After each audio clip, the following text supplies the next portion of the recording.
தமிழ்நாட்டில் மூளையை தின்னும் அமீபா தொற்று எதுவும் இல்லை எனவும் பருவமழை காலங்களில் வரக்கூடிய தொற்றுதான் உள்ளதாகவும் தெரிவித்துள்ள மக்கள் நல்வாழ்வுத்துறை அமைச்சர் மா சுப்பிரமணியன், ஜிஎஸ்டி வரியை உயர்த்தியதும் அவர்கள்தான், குறைத்ததும் அவர்கள்தான், இத்தனை நாட்களாக மக்கள் பாதிப்புக்கு உள்ளானது அவர்களுக்கு தெரியாதா என வினா எழுப்பியுள்ளார்.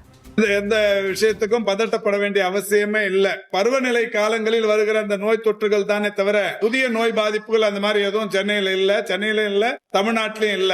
இந்த முகக்கவசம் அணியினோம் போனோம் அந்த மாதிரியான ஒரு பதட்டமும் எதுவும் இல்லை. இந்த மூளையை தின்னும் அமீபா என்பது கேரளாவில் ஏராளமான குளம் குட்டைகள், மாசுபடிந்த நீர், நீண்ட நாட்களாக தூர்வாரப்படாத நீர், அந்த குளங்களில் குளிப்பவர்களுக்கு சேற்றில் உருவாகிற வைரஸ், அமீபா என்கின்ற வைரஸ் அவர்களுடைய குளிக்கும் போது மூக்கு வழியே மூளையை பாதித்து பெரிய அளவில் அந்த மூளை காய்ச்சல் போன்ற பாதிப்புகள் ஏற்பட்டு உயிரிழப்புகள் ஏற்படுகிறது. இது கேரளாவில் நடைபெற்றுக் கொண்டிருக்கின்ற ஒன்று.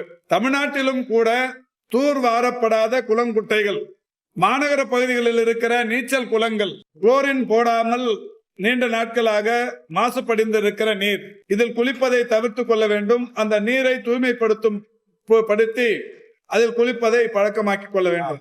அவ்வளவுதான் முன்னெச்சரிக்கையை தவிர வேற எதுவும் இதுல பெரிய அளவில் பாதிப்பு ஏற்படுத்தாது. அதற்கான பதட்டத்தை நாம எங்கேயும் செய்ய வேண்டிய அவசியம் இல்லை. ஜிஎஸ்டி ஏத்துனது அவங்க தான், குறைக்கிறதா சொல்றதும் அவங்க தான். ஏத்திருக்கவங்க வேணா, இவ்வளவு நாள் மக்களை பாதிப்புள்ளாக்கி இருக்கவங்க வேணாம்.